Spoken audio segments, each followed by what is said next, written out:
मेरा नाम अजीत है। मैं पुरानी दिल्ली में रहता हूँ। मैं पेशे से एक प्रॉपर्टी डीलर हूँ। वैसे तो मैं कभी भूतों पर यकीन नहीं करता था, पर एक घटना ने मेरी पूरी ज़िंदगी बदल कर रख दिया। एक बार मैं ऐसा घर खरीद लिया जो किसी कब्रिस्तान के बगल में बना था। चूँकि उसकी कीमत काफ़ी कम था, इसलिए मुझे उस घर को खरीदने में ज़रा भी हिचकिचाहट नहीं हुई, क्योंकि उस घर को बेचकर मुझे काफ़ी मुनाफा मिलने वाला था। फिर एक शाम मैं उस नए घर में घूमने गया। मैं अपने कार को मेन गेट पर पार्क कर दिया और अपने डॉगी को लेकर कब्रिस्तान के बीच बने रास्ते से गुजरते हुए अपने घर को पीछे की ओर से देखने लगा। उस घर की एक खिड़की पीछे से खुली हुई थी, जिसे देखकर मेरा डॉगी लगातार भौंके जा रहा था। मुझे लगा मेरा डॉगी नए जगह पर आने की वजह से ऐसी बर्ताव कर रहा है। मैं बड़ी मुश्किल से अपने डॉगी को उस घर के अंदर ले गया। इसके पहले वह कभी भी ऐसी हरकत नहीं करता था। मैं मेन गेट को अंदर से लॉक कर उस घर के अंदर चला गया। मैं जैसे ही घर के अंदर गया, मुझे अजीब सा स्मेल आने लगा।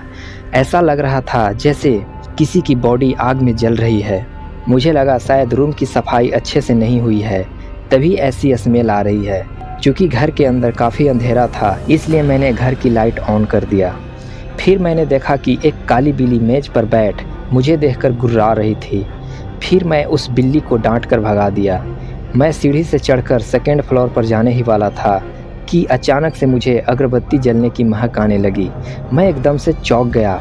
मैं सोचने लगा, यह घर तो कई दिनों से बंद था, जिसकी चाबी मेरे पास है, तो फिर कोई इस घर में अगरबत्ती कैसे जला सकता है। मैंने एक एक करके सारे कमरे को चेक कर लिया, पर कहीं भी मुझे अगरबत्ती नहीं दिखी। मैं एकदम से हैरान था, मुझे कुछ भी समझ नहीं आ रहा था। तभी मुझे बालकनी में किसी औरत की सिसकने की आवाज़ आई। मैं दौड़कर बालकनी में गया, पर वहाँ कोई भी नहीं था। मैं एकदम से डर गया। तब मुझे पहली बार एहसास हुआ कि ज़रूर कोई नेगेटिव एनर्जी मेरे आसपास है।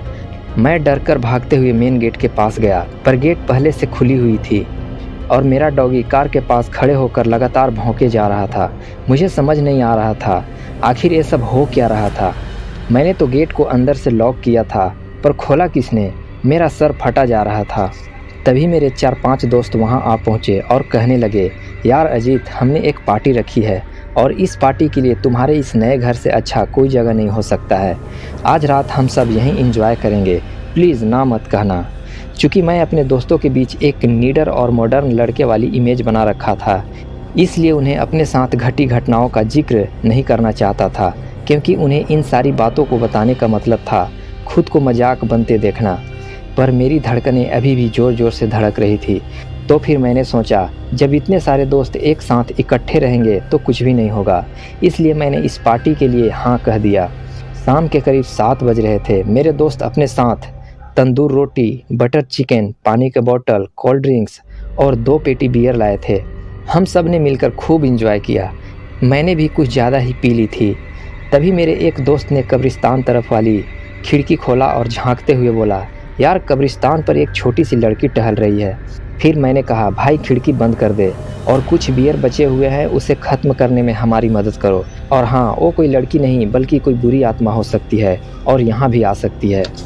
इतना सुनते ही मेरे दोस्त मेरा मजाक बनाने लगे। एक ने कहा, भाई अजीत, तू कब से भूत प्रेतों पर यकीन करने लगा? मैं कुछ भी जवाब नहीं दिया, पर वे सब अनाप शनाप बके जा रहे थे। ऐसा करते करते हम सबको कब नींद लग गई पता ही नहीं चला।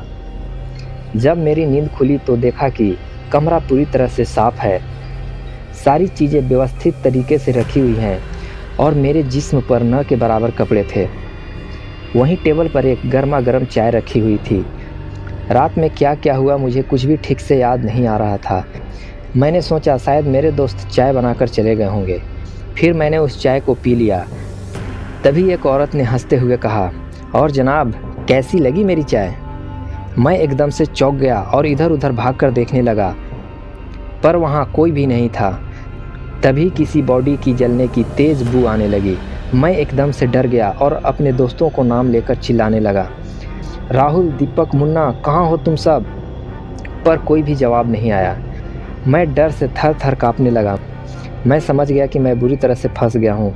मैं भागकर मेन गेट के पास गया और खोलने लगा, पर वह गेट नहीं खुली। मैंने देखा कि मेरा डॉगी वहीं मरा पड़ा है। मुझे भागने की कोई भी रास्ता नहीं दिख रहा था।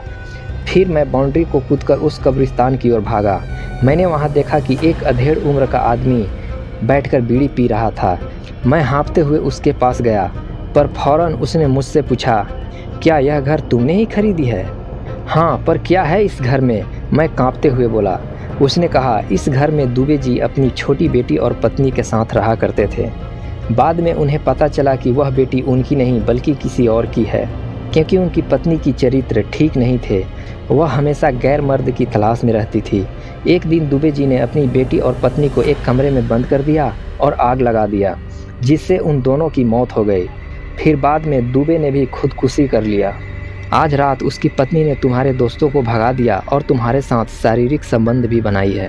फिर मैंने उससे पूछा, इतना सब आपको कैसे मालूम है? तो उसने जो कहा वो सुनकर मेरा होश उड़ गया। उसने कहा कि भाई, मैं भी तो उसी घर में रहता हूँ। तब मुझे एहसास हुआ कि वो शख्स कोई और नहीं बल्कि वह दुबे ही था।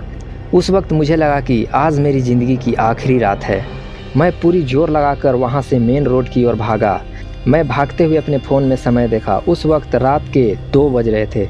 मैं बड़ी मुश्किल से अपने घर गया। मैं कई दिनों तक बीमार रहा।